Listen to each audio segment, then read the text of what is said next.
In January 2010, Marjah was a town caught in the grip of insurgent control. Under Taliban rule, bazaars were nearly empty. Residents had no freedom of movement, and the economy was a narcotics-producing machine. Children weren't even allowed to go to school.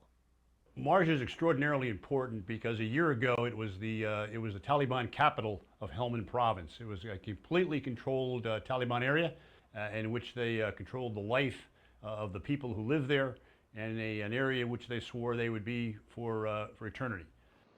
On February 13, 2010, Afghan and coalition forces launched Operation Mushtarak. The aim was to clear Marjah of its insurgent stronghold. The real attack started in February. The strategy within Marjah, we shifted a bit in the early part of the summer. And we began to push out of Marjah to where the enemy bedded down, where he rested. And we didn't give him the ability to do that. This strategy drove the enemy out of the district center, but there was still a need for a local security force. In June, the locals in Marjah rejected the idea of local police. They had the reputation of being thugs and criminals. The elders there wanted no part of them. Through a series of meetings with local elders, coalition leaders eventually convinced the elders to accept the idea of local law enforcement. Now there's over 300 policemen on duty within the town of Marjah. Over 100 of those men are local boys, recruited from the Marjah families. All of that added, I think, to a sense of security and to a commitment by the people of Marjah to their own security.